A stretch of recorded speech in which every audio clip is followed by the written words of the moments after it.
बिना जंतुणी रे आज आम तैयारी करिबा सुदशा व्रत स्पेशल तुला परी नरम माँ लक्ष्मीकर अति प्रिय 10 पुर पानी मंडा।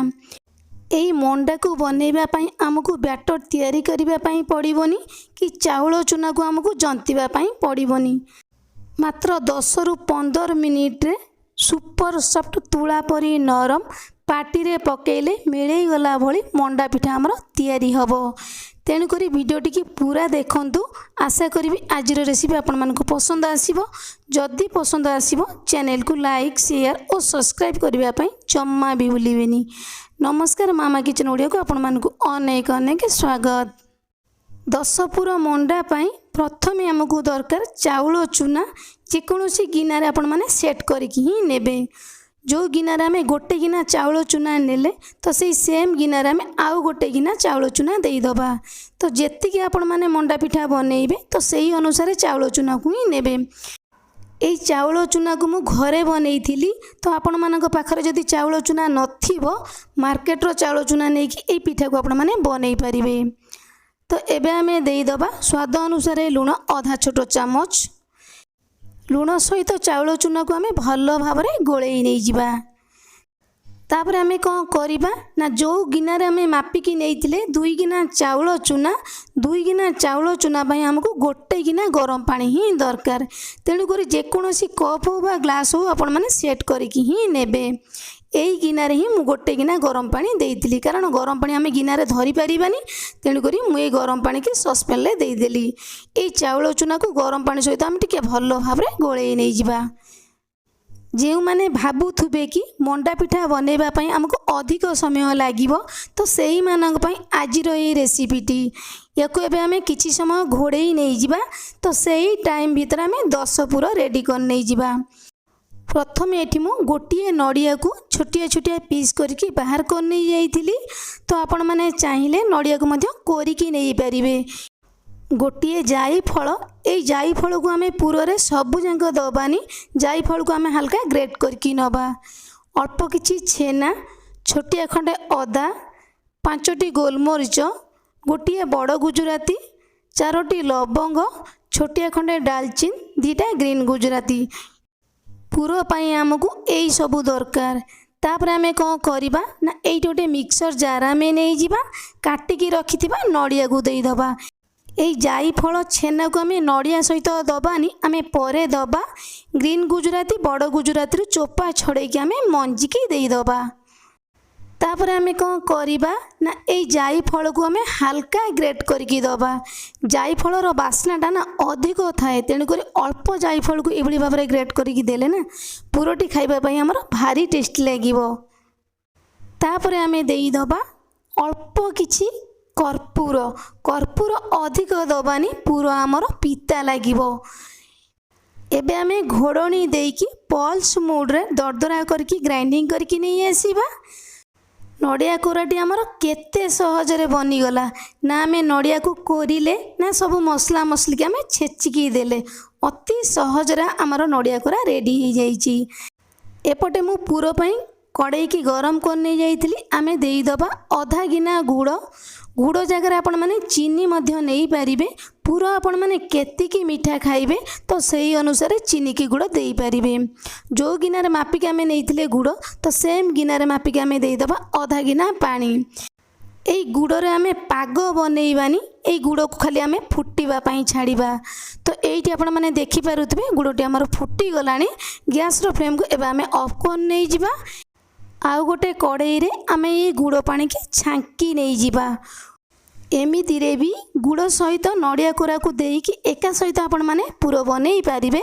किंतु गुड़ को एमिति टिके फुटेकी छांकी नहीं गले ना गुड़ रे जदि किछि धूड़ी की बाली थिबो एमिति छांकी नहीं गला परे बाहरी जीवो। गैस रो फ्लेम को एबे आमे हाई मीडियम रखिबा। बनई की रखिथिबा नड़िया कोरा को आमे देई दबा। तापर आमे कौन करिबा ना रखिथिबा छेना को आमे देई दबा। खाली नड़िया किंबा खाली छेना रे पूरा आपण माने बनई पारिबे।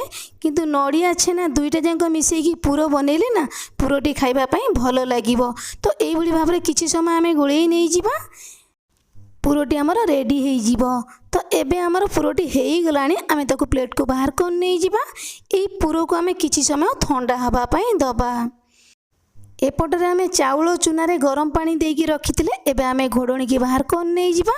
ए चाउल चूनाटी आमर भल भाबरे ठंडा हो जाइछि। एबे आमे कौन करिबा ना गोटे चामच घिओ देई दबा। घिओ देले ना मंडा पिठाटी एकदम कौलिया बनिबो। मंडा पिठार बास्ना मध्य बहुत बढ़िया आसीबो। हाथ रे आमे घिओ चाउल चूना को भल भाबरे गोळेई की चकटी नै जिबा। जेमिति आमे आटा चकटी की रोटी बनांती तो सेही भली भाबरे आमे को चकटी नै जिबा। जेति की पानी आमे देइथिले एकदम परफेक्ट डोटी आमर बनिला। तेणु करी भाग माप ही समान करके नेबे। मंडा पिठाटी एकदम कौलिया बनिबो। जेतिकी बड़ साइज रो मंडा पिठा आपण माने बनेइबे तो एई गुळा को सेतिकी बड़ साइज रो आपण माने बनेइबे। एई भली भाबरे आमे सब गुळा को बनेई नै जिबा। तापर आमे कोन करिबा ना अल्प किछि पानी आमे नै जिबा। दुईटा जांक हाथ पापुली रे पानी के आमे भलो भाबरे लगेई नै जिबा। गोटे गोटे गुला को नहीं आमे दुईटा जांक हाथ पापुली रे एई भली भाबरे गोल शेप दे दबा। एमिति टिके हाथ रे भलो भाबरे गोल शेप दे देले कोन हबो ना एई मंडा पिठाटी हमर बिल्कुल भी फाटिबोनी। तो एई भली भाबरे आमे हल्का टिके ताको प्रेस कर नै जिबा। तापर आमे याको गिना शेप दे दबा। एई भली भाबरे बुढ़ा आंगुठी रे टिके प्रेस कर नै जिबा। एई मंडा पिठारे मझीटा हमर टिके मोटा रहिबो, चारि पाखा जांक हमर पतला रहिबो। तो एइटी मो गोटे पिठा जेमिति बनेइबी बाकी सब पिठा को आमे एई भली भाबरे बनै की रेडी कर नै जिबा। जेतिकी पूरा धरिबो हमर एई मंडा पिठारे आमे एई पूरो को देई दबा। अल्प किछि पानी हाथ हेकी एई पिठारे आमे चारि पाखा जांक लगेई दबा। पिठाटी आमर बिल्कुल भी फाटिबोनी कि पूरा आमर बाहर को मध्य आसीबोनी। तापर आमे कोन करिबा ना दुईटा जांक हाथ रे भलो भाबरे आमे याको प्रेस कर नै जिबा। पूराटा आमर मझी रे रहिबो एकदम गोल शेप हे कि मंडा पिठाटी आमर बनि जिवो। चारि पाख जांक एई भली भाबरे प्रेस करके आमे गुला बनै नै जिबा।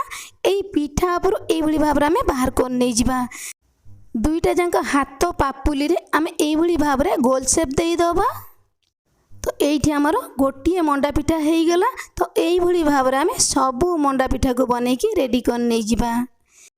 तो सेई टाइम भितरे एपटे मु पानी की फुटेई नै जाइथिली। आमे मंडा पिठा को देई दबा। पानी गरम थिला बेले मंडा पिठा बिल्कुल भी देबेनी काहेकि ना मंडा पिठा आमर पानी रे खोली जिवो। तेणु करी पानी भलो भाबरे फुटी गला परे मंडा पिठा को आपण माने देबे। एमिति मंडा पिठा को बनैले ना पानी रे मंडा पिठा बिल्कुल भी खोलिबोनी। एठी आमे 5टी मंडा पिठा देले गैस रो फ्लेम को मीडियम रखिकी 10 मिनिट पे याको आमे घोड़ेई नै जिबा। 10 मिनिट पर आमे घोड़णी की बाहर कर नै जिबा। एइठी आपण माने देखि पारुथुबे गोटिए भी पिठा हमर पानी रे खोलिनी। आमे 5टी पिठा देइथिले 5टी जांक पिठा हमर भलो भाबरे हेई जाइछि। आमे ताको बाहर कर नै जिबा। तो एई भली भाबरे आमे सब मंडा पिठा को बनै की रेडी कर नै जिबा। ए मंडा पिठाटी हमर केते सॉफ्ट बनिछि। एइठी एबे हमर रेडी हेई जाइछि बिना जंतुणी रे माँ लक्ष्मी अति प्रिय 10 पुर दिया पानी मंडा। सी भी पुणी अति कम समय रे। एमित्रे भी ए पिठा को बनैबा पई हमको घंटा घंटा समय लागिबोनी कि ए चाउल चूना को हमको जंतिबा पई पड़िबोनी। ता परे भी पिठाटी एकदम सुपर सॉफ्ट बनिबो। पार्टी रे दे दो मिलई जीवो। तेबे आजिर रेसिपीटी आपण मानकु केमिति लागिला मो सहित शेयर करबा पई जम्मा भी भूलिबेनी। ताहले रहिबी नमस्कार। पुणी आमे देखा हबा नुआ रेसिपी सहित नुआ गोटे सुंदर वीडियो रे।